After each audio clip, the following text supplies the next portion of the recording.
In medieval Europe, deep within the shadow of the northern forests, there stood a cursed monastery. Legends spoke of whispers rising from the gravestones for those who dared to approach. But no one truly knew the dark secret hidden within. Alaric struggled to find love and affection in the village where he was born. His mother was a bedridden, sickly woman, while his father toiled endlessly in the fields to provide for the family. Not once did Alaric's questions reach deep enough to spark conversations about the meaning of death. Loneliness had always been his closest companion. Books, sacred texts, and restless dreams were his only escape. One day, after encountering a wandering monk, Alaric chose to settle in the monastery. However, instead of feeling the presence of God's power, he began questioning the limitations imposed upon the world by the divine.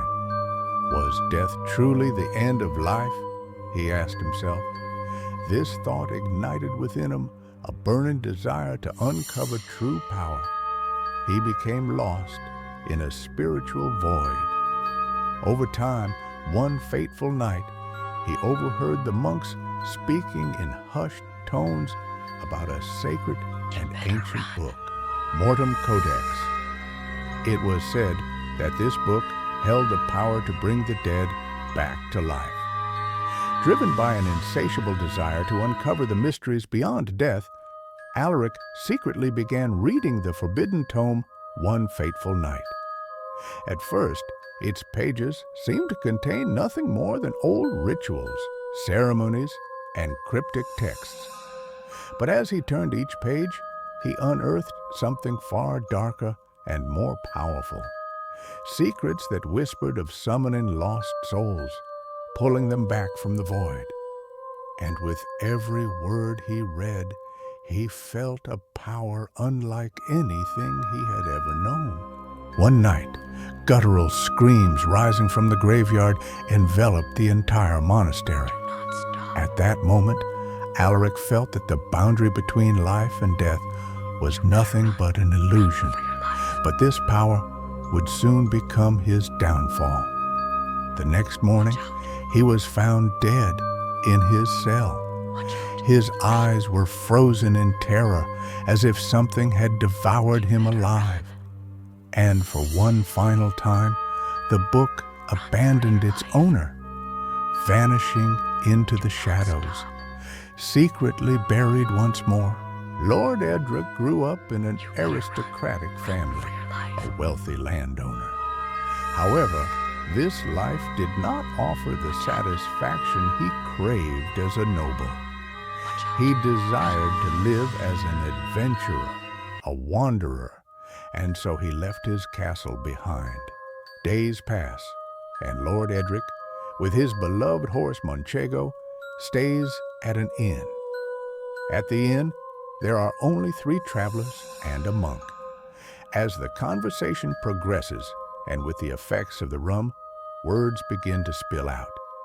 The monk speaks of the monastery, the book, and Alaric, and suddenly, Lord Edric feels an uncontrollable excitement within him. He decides to set out on a journey to find the book.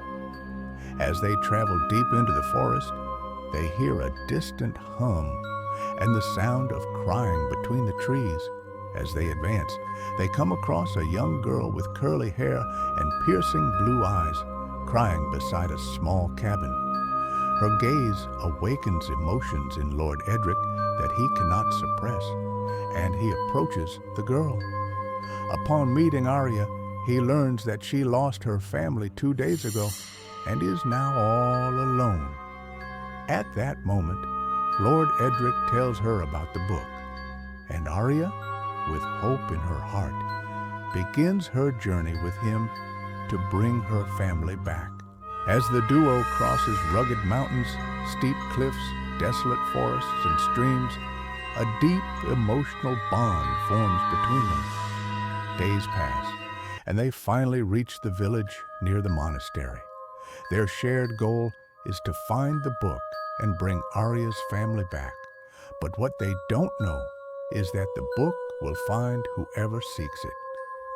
One night, as they attempt to force open the back door of the monastery, which leads to a cellar, they discover the book hidden among wine bottles. Perhaps it was the book itself that wanted to be found. Edric takes another step, driven by his desire to bring the dead back to life. However, the secret of death only drives him further into madness. The power of the book fills his mind with such dark thoughts that Edric's soul becomes consumed by emptiness, and he loses himself in fear. He begins to notice Alaric's ghost following him, but now there is nowhere left to run. By morning, Lord Edric's horse returns to the monastery, but only abandoned. His servants cannot find him, only a sarcophagus hidden among the gravestones. The Mortem Codex has been sealed once again. However, at night, the villagers hear whispering voices around the monastery, accompanied by Edric's desperate screams. The cries of ghosts and souls echo every night in the monastery, like the silent reverberations of lost love and death. Someone still reads the book and disappears between the thin line of the dead.